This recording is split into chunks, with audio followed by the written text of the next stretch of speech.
Сайн байцгаана уу? Та бүгдийн өдрийн мэндийг хүргэе. Програмчдын суурь шатны хичээлийн дараагийн өдөр эхэлж байна. За тэгэхээр өнөөдөр бид нэр эхний n тооны нийлбэр гэдэг нэртэй энэ бодлогыг бодох нь энийг бол мэдээж Spoj гэдэг сайтаас идэж авч болно шүү дээ. Би description хэсэгт линкийг нь оруулсан байна. За тэгээд та нар бүгдээр тэндээс харж болно.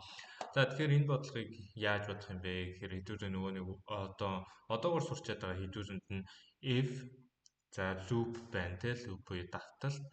За тэгээд хэдүүлээ хувьсах зарал сурч байгаа. За энэ бүх юугаа ичтэй ашиглаж хэдүүлээ бодноо. За тэгэхээр энэ дээр бол хэдүүлээ юу ашиглах юм, ямар ичэдийг ашиглах юм бэ гэдэг давталт гэдэг ичтэй ашиглах нь тийм үү? For. За эхний n тооны нийлбэрийг тодорхой давталт ашиглаж олоо гинэ.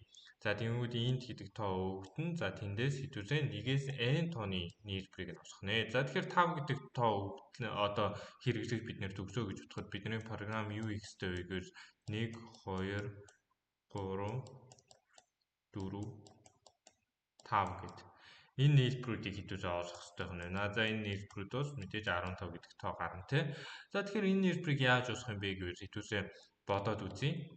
За sum гэдэг хэдүүлээ нэг хувьсагч ашиглаж тий. За тэр нь бол хэдүүлээ тгээс ихснэ гэж бодчих. За тэгвэл хэдүүлээ loop ихсээд i-га тэнцүү 1-ээс ихсүүлээд i-га хаа хүртэл явуулах юм бэ гэвэл хэдүүлээ 5 хүртэл явуулъя тий. 5 хүртэл явуулъя. За тэгээд хэдүүлээ хаалтаа нээлээ. За тэгэнгүүт хаалтан дээр хэдүүлээ одоо самаа шинжирч явна шүү дээ. Сам тэнцүү сам дээр нэмэх нь i. Тэгэхээр эндээс харахад бол i бол хамгийн ихтэйд бол 1 байна тийм ээ. i бол хамгийн ихтэйд 1 байна. За тэгэнгүүт sum бол хамгийн ихтэйд тийг байна. Тэгэхээр тэг дээр нэмэх нь 1. Тэнцүү 1 штэ тий. Тэнгүүт хэдүүлээ одоо сам дээр тэрийгэ буцаагаад хадгалж чинь гэдэг чинь сам чи одоо 1-тэй тэнцүү болно гэсэн утгатай байхгүй. За тэнгүүт ийм юуг нь болгочихлоо. За тэнгүүт сам дээр нэмэх нь i-оор хിവэрэ. За тэнгүүт сам нь одоо 1-тэй тэнцүү. Тэнгүүт i чинь бол 5 хүртэл явна гэхэр чинь дараачих нь 2-тэй тэнцүү болно шүү дээ. Loop нь эргэж очиод тий. Loop буюу давталт нь эргэж очиод одоо i нь 2-тэй тэнцүү болно.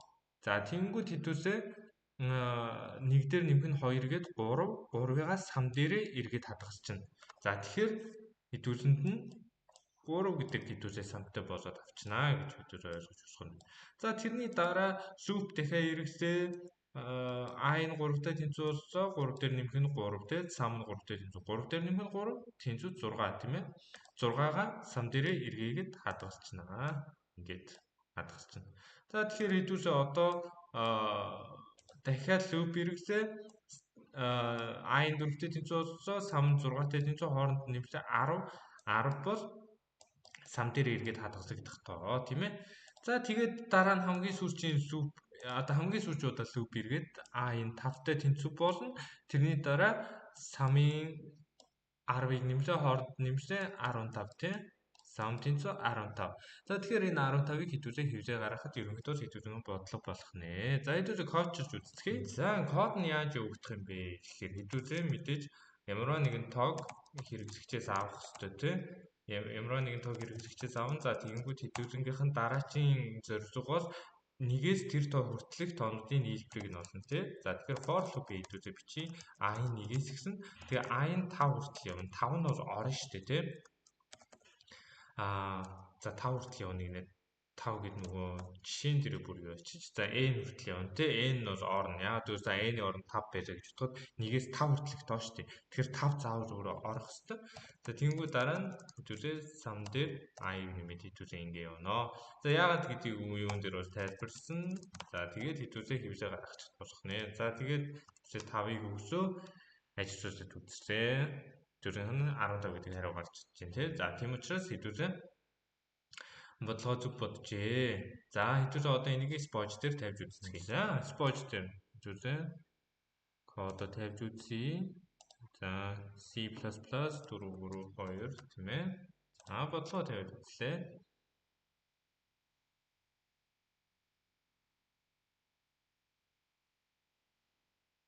За тэгэхээр бодлого бол болж байна. За тэгээд энэ бодлого ойлгомжтой байсан байх гэж найдаж байна. Мөн бичлэг таалагдсан байх гэж найдаж байна. Бичлэг таалагдсан бол лайк болон subscribe дараарай.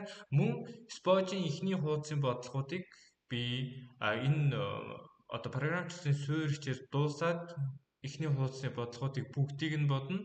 За тэрний дараа хэдүүлээ програмын дунд чадны хичээл өдрөг болох нэ. За тэгэхээр надтай хамт байсан та бүгдээ баярлалаа.